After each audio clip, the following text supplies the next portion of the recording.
I won't say I'm sympathetic because I don't do sympathy, it's a waste of time, but I am empathetic. Stop laughing. How often do you play? As often as possible.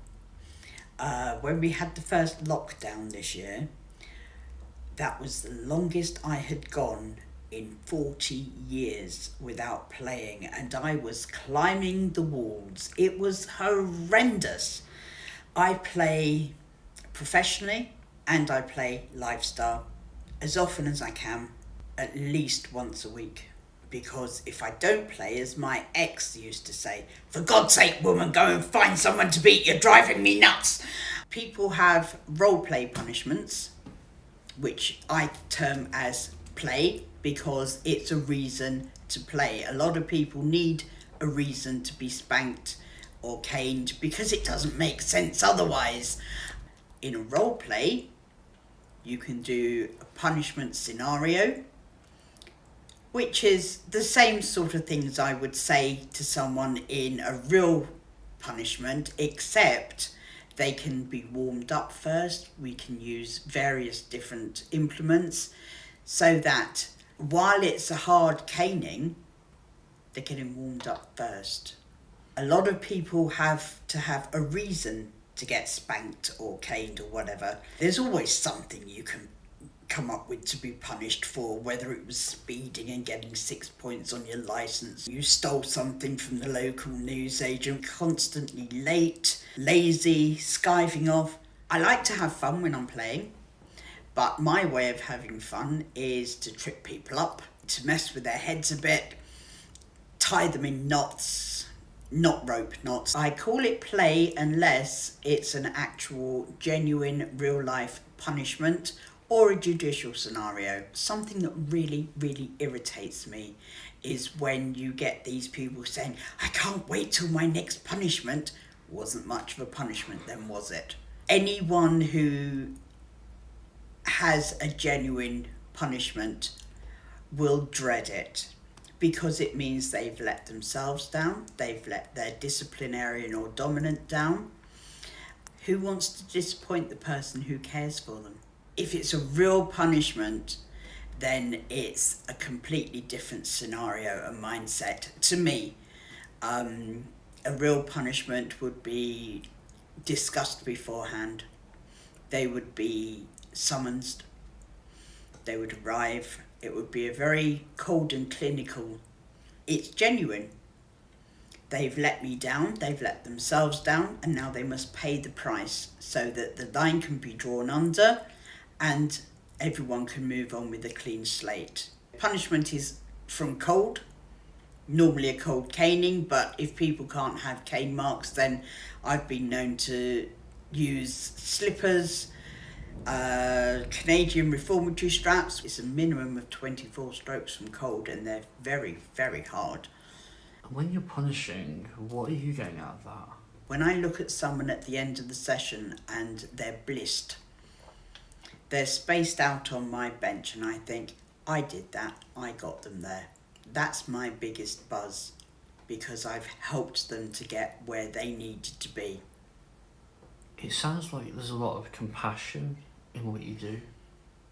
Some people would disagree, but yes, I won't say I'm sympathetic because I don't do sympathy, it's a waste of time, but I am empathetic. Stop laughing. They need to go through the process to get the catharsis, the stress relief, the weight of the world lifting off their shoulders, and that's where someone like I come in, because I take control. I give them the relief of responsibility from their everyday life, and then when we've finished, I hand back control and they can take responsibility again. But everybody needs that break every now and then. It's very important to me that I can get into their head and work out what they need. It's not all about the play. The play is a very small part. If I don't get their head into the right place, it's not going to work no matter what I do. Why do you think so many people are drawn towards situations where they're being punished or losing control? We have so many responsibilities in our everyday lives. Life is really high pressured for a lot of people these days, regardless of what sort of job they've got, whether they work at all. The best way to get stress relief, to me, is to give up control. So someone like me, I take responsibility for them. They get to relax. They don't have to think about anything because they haven't any decisions to make. I'm making them. It's a two-way symbiotic relationship. Both give, both take, both get where we need to be. Chap came to see me. He was crippled with guilt. 30 or 35 years earlier, when he was 15, his friend's mum and dad went away on holiday. Mobile phones had just come out and they cost an absolute fortune to ring from a landline. He ran up a £500 phone bill. Guess what sort of numbers he was calling? When the parents arrived home and got the bill, they went ballistic at their son. And he said, but I didn't do it. He honestly hadn't. His friend had. The chap didn't admit it. His friend was punished severely, physically and in other ways. He carried that guilt because he was brought up nicely. He had good ethics and morals. He was a decent guy. And it played on his mind so much that he'd let his friend be punished, hadn't taken responsibility for his actions. He came to me and said, it's eating me up. It messed with his self-esteem, his confidence, his relationships. He didn't feel he was worthy because he'd acted so despicably. We talked about it all.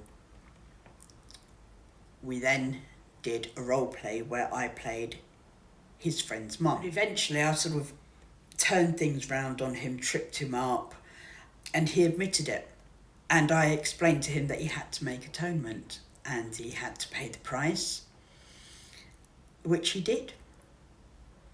And it hurt, but we were having a cup of tea and a chat after, as I usually do, and I could see the weight coming off his shoulders because he'd actually finally done what he was supposed to do. He took responsibility for his actions and he paid the price.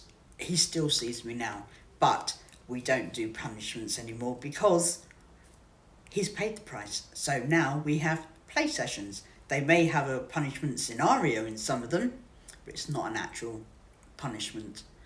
How does it feel pretending to be someone else? I don't really. I'm just me. I will take on some roles, but I'm still inherently me. Just because someone calls me auntie instead of headmistress or mum or, their boss, it's still me. They're all going to get walloped, so it's, the same ending as well. I play with lifestylers for lots of different reasons. If I go to an event or a club, if I used to go to an event or a club, I'll play with anyone who asks me.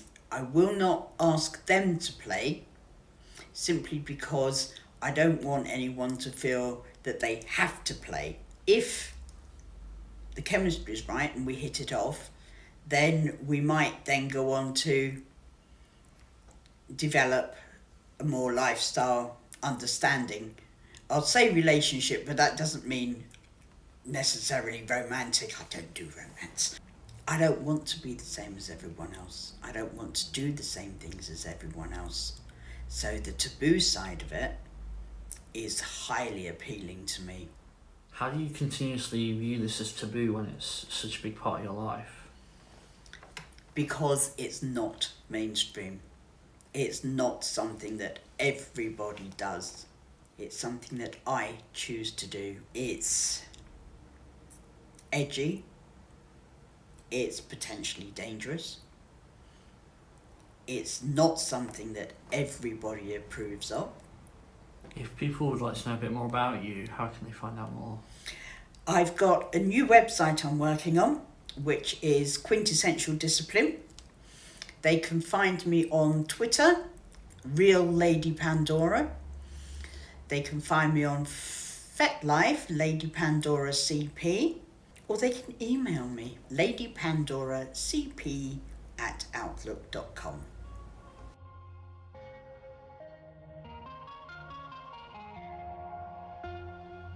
Can't remember what the question was. Neither can you.